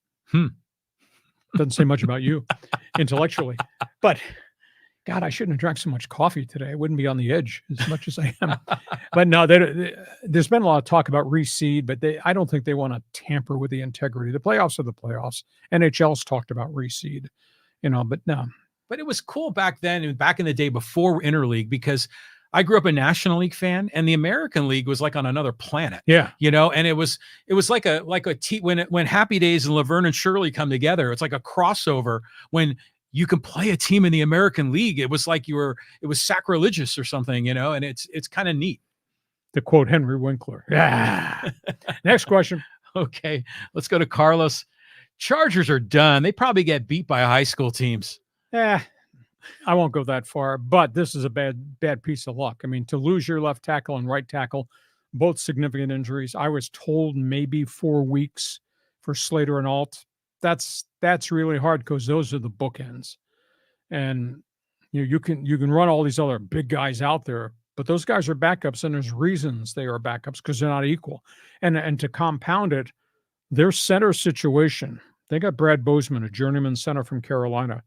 He is like 29th rated offensive center in the league 5 weeks into the season. So his ratings in terms of blocking and all that isn't that good. So the Chargers have really got O-line problems. And despite the courage and the heroics and the moxie of Justin Herbert, he's taken a lot of hits. There are statistics for offensive linemen? Oh, yes. There's all types of rating. I never heard of that. Well, if you wouldn't go to bed at 9:30 at night, you'd have time on the computer to go search this junk out. That takes some serious film work to break down that data. I mean, because they're not doing it in real time, are they? No way. No. But there are groups that's what they do. I think there's one collection that does all statistics. I think it's called Fans Focus. You have to subscribe to it and all that. So, yeah, but there's all types of rating systems for virtually anything, including how good the offensive linemen are. You rank guard to guard, tackle to tackle, offensive center, etc. I remember like about 5-6 years ago, there was a kid that lived around the corner from me that was the third highest ranked long snapper in the United States for high school. Mm-hmm. And I was like, how in the hell do you rank that? Well, accuracy, Mm-hmm. power of getting the snap back. How quick does the snap get back there? The consistency of the spiral. Man, that is a rabbit hole right there. That's of data. right. You could go down that hole and get lost for a week. Thanks for the comment. Next question. Okay, let's go here to Carlos. You think the Padres are going to get through the first round? I think so. At home, yeah. But even on the road, they got the second best road record in baseball. And, if they had been forced to go on the road, no problem. That's easy for me to say. They don't have to go to Dodger. I don't have to go to Dodger Stadium the second series or to go to Philadelphia the second series. But this thing is loaded. And, there have been people I've seen on social media, people just bagging on me. Oh, you were the one that said Preller is in jeopardy, lose his job. You were the asshole that used the comment House of Cards. Well, yeah, that's when you were screaming like I was screaming about them being underachievers through June 15th and losing. I heard you screaming about losing to Miami and losing to the Rockies and losing to the Pirates. And now you're bagging on me because I was presenting the information that was available at that time. Now, the information now is a little bit different. Social media. Boy, Well, see, they try to figure out if you're a fan of the team. I'm just covering the team. Right. You're a sports journalist. You cover the team. You have your take, your one man's opinion.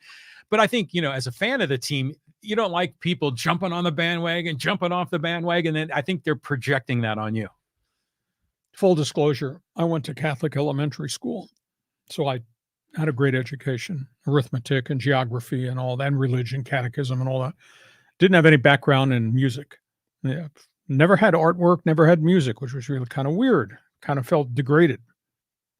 I never learned to sing Kumbaya. So that's why I feel the way I feel. Okay. In terms of covering the team. Kumbaya. All right, let's go to Gary. And Gary's got a long one here, talking Chargers. Dean Spanos has had how long to build a fan base in Los Angeles? Getting close to 6 to 7 years now. There is more red at SoFi than an Alabama home game. His dream was to be successful in Los Angeles. What is success, Dean? Almost 1/5 of the way to another half century of failure for Los Angeles. I remember watching the San Diego Chargers, looking up in the stands and saw all the Raider fans in the stands after a big loss and would just shake their heads. David Binn especially must be so demoralizing. Well, I'm not going to pile on, but what you said was damn true. Let's be honest. This is the 37th season the First Family of Footballs owned that team. First Family of Footballs had 16 winning seasons in 37 years. And those are the people that fired a Hall of Fame coach in Don Goriel, a Super Bowl coach in Bobby Beathard, a 200-win coach in Marty Schottenheimer, and a Hall of Fame general manager in Bobby Beathard. Those are the facts as presented today.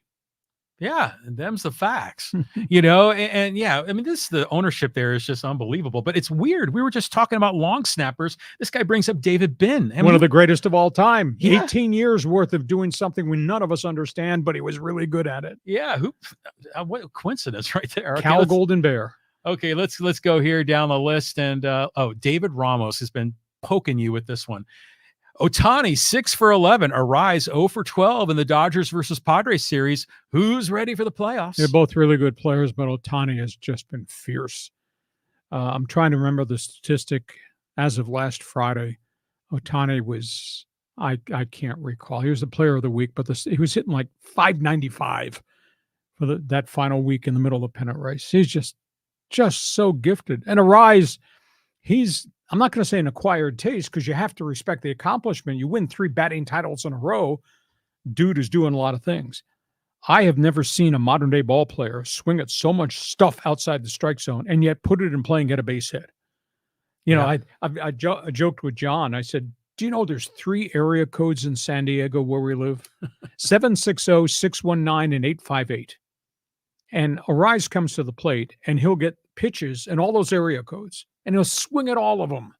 He's the best bad ball hitter in baseball modern day I've seen. I thought Yogi Berra was the all-time greatest bad ball hitter. This dude hits balls off his shoelaces and drives it. I mean, he's really unique. And 314, that's pretty damn impressive considering he's had some spells where he kind of went into a funk, yet he's hitting 314.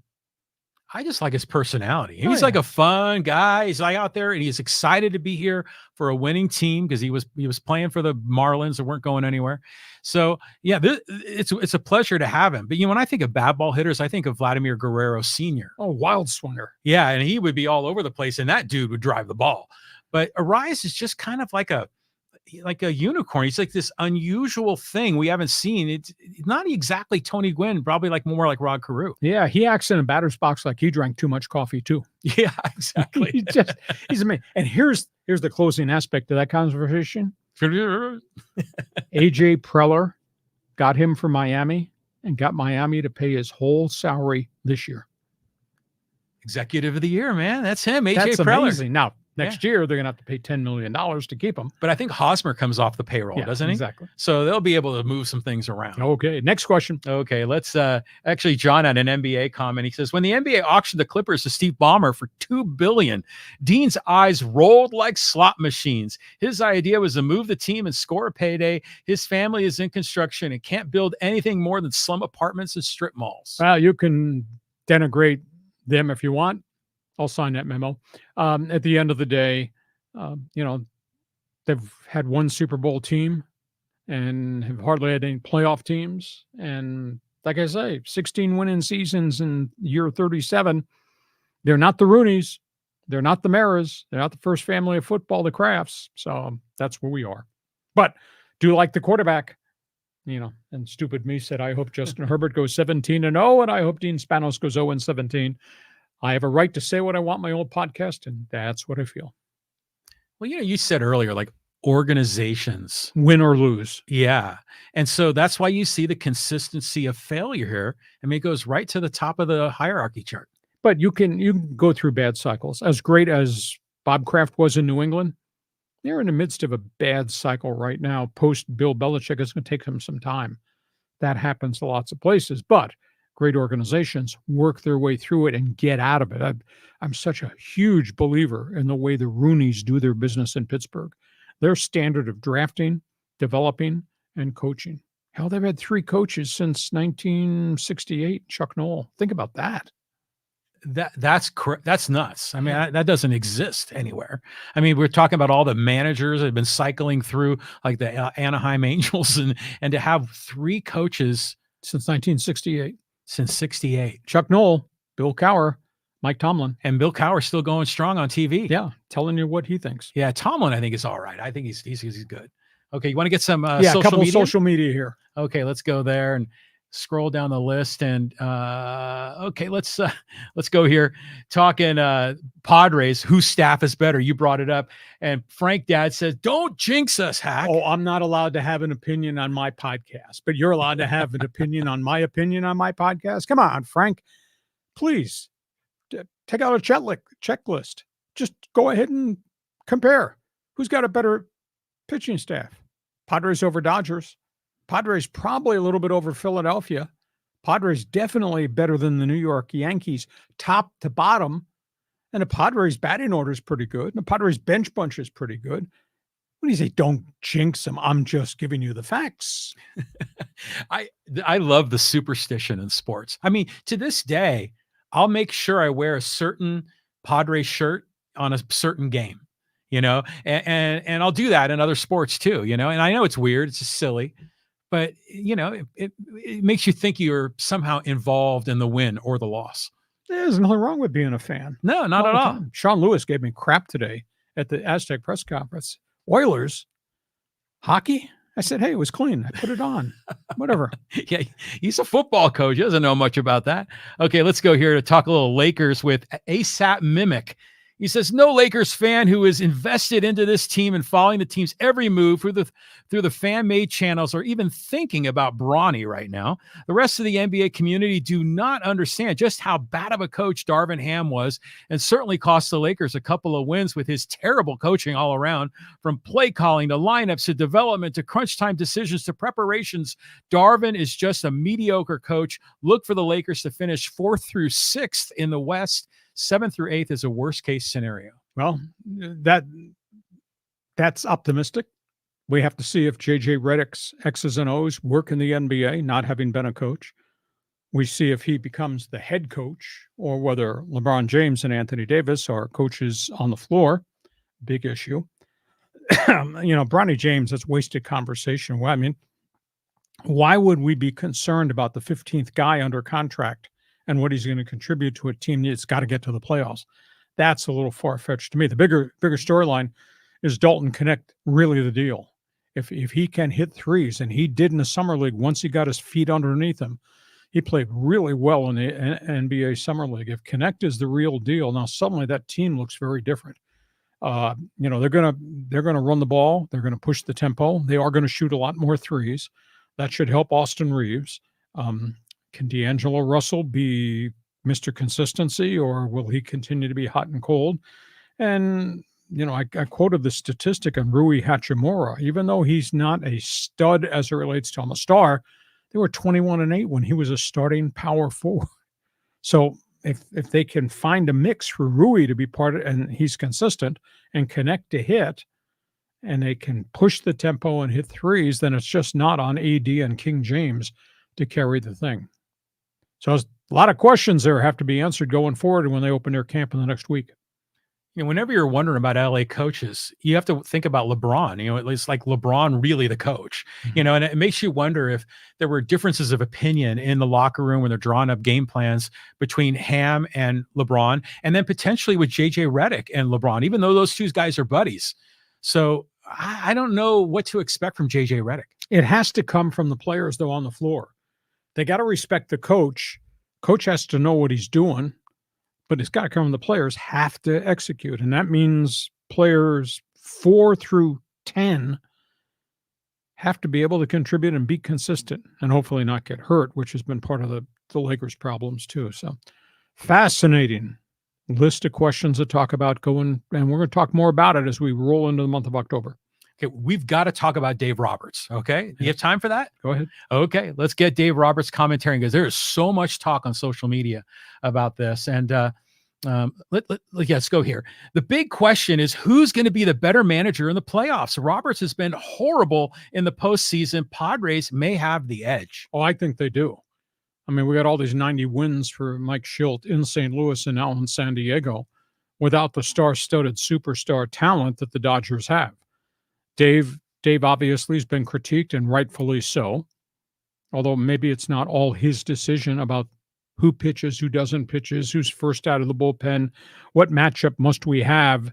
We're talking about postseason playoffs because that's where they're falling short.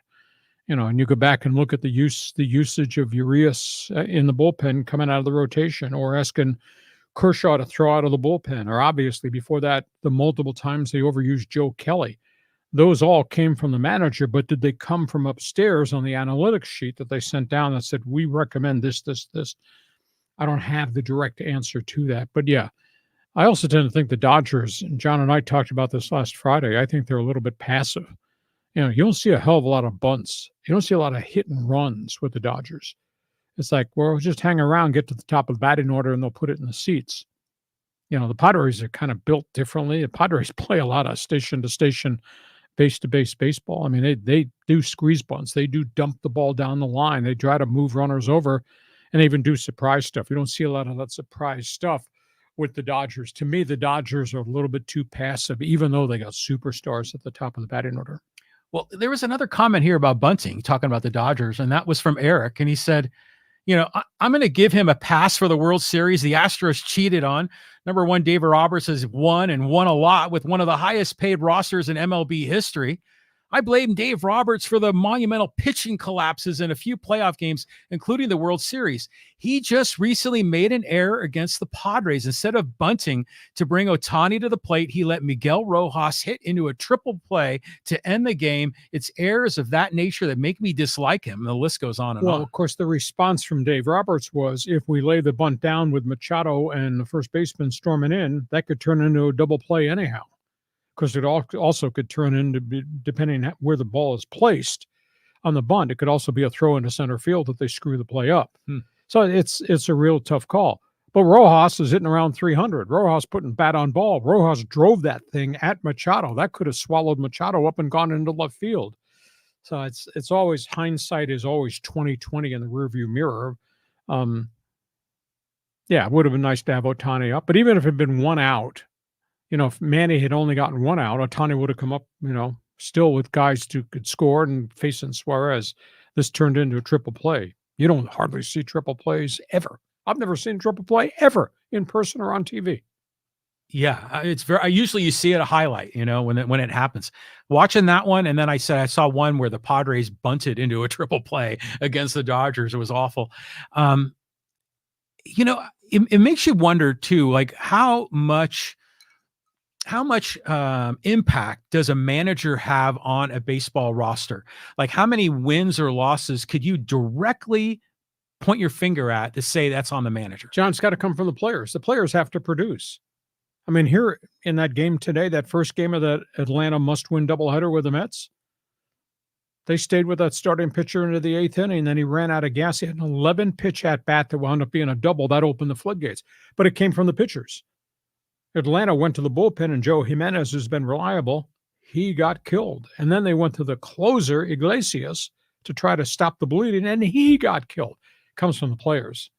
It can, if I've got an ace that's been pretty trustworthy for a long time, I'm going to keep going to him in the most crunch time situations that exist. So you can do X's and O's to a degree, but it's got to come from the players. Players have to produce.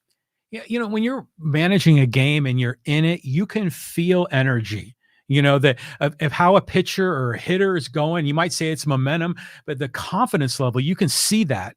And some, computer nerd in the front office that's delivering all the data downstairs, they don't see that. They don't understand that. So I wonder if Dave Roberts is he just toeing the line to be a good company man, or I wonder how often he maybe pushes back on the front office. He's pretty even-keeled emotionally.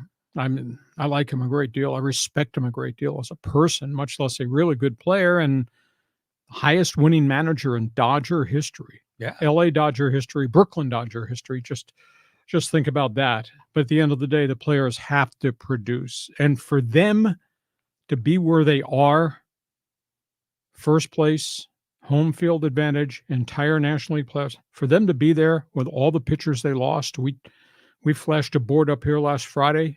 I don't think the average fan understands the number of pitchers on the DL who had surgeries this year. I mean, it's phenomenal. 38 pitchers have used, 19 different starting pitchers have had to use, 7 season-ending surgeries. And that doesn't include Glasnow and the other guys that are just gone because they've not been able to stay healthy, not having surgery, but aren't pitching right now. For them to be in first place with that set of statistics, that's pretty impressive. And I also think there's an intangible. Dave Roberts, and I'm not been in that clubhouse. I don't, if there was our team here, I'd probably have a much better feel for it. His ability to control the egos and the emotions of that team, because they're all making unbelievable salaries, and there is no ego. That is a consummate collective 26-man roster that plays really well together and obviously pulls the rope the same direction. There's not a lot of junk going on like the junk we had here in San Diego last year with that toxic Padre clubhouse. And Dave Roberts, he controls that out of respect. he's a good guy. Yeah, I you think know, so. like when I see him interviewed on television, I'm like, right on. I understand him. He's a man of good character. But the fans, man, there's some fans that think that he has been given so much money, such top talent, that you could roll any manager out there and he would have won 2 or 3 World Series. Yeah, but he's victimized by the stupidity of Trevor Bauer, by the stupidity of Julio Urias. I mean, by the cloud of bad luck with Tyler Glasnow's elbow injury again and again and again. That's all beyond his control. And yet they're in first place and home field advantage for everything going to the World Series. And yeah, I mean, it's hard to see. I mean, we talk about Schilt as manager of the year. Roberts has got a damn good case. Yeah. No, I'd give it to Schilt. What he had to create and fix compared to what Dave inherits and operates with, a little bit different. But hey, listen, we hope you have enjoyed this extended Monday bonus podcast. Playoffs, baby. Baseball in October. It's really cool. We're going to be back here on Thursday at 1 p.m. Keep trying. We'll try to get to you further next Thursday in our fans forum. This podcast is brought to you by DIXIELINE Lumber and Home Centers, 9 locations to serve you in San Diego. DIXIELINE, your best friend. John, take a deep breath. We got baseball, then we got Thursday night football, then another weekend in the NFL, another weekend of college football. This is going to be fun. It's going to be great. Right now, we got Braves up 1-0 in the bottom of the 4th in game 2. Thank you for being with us. Always enjoy having you. Whether you agree or disagree, doesn't matter. We think we're giving you something really different, as we say, sports talk radio, the way it should be done. Thanks for joining us on the podcast. Have yourself a great day from Hacksaw's Headlines. Join us again for Hacksaw's Headlines on YouTube, Facebook, and Twitter. And find the audio version on your favorite podcast apps. For more content, go to LeeHacksawHamilton.com.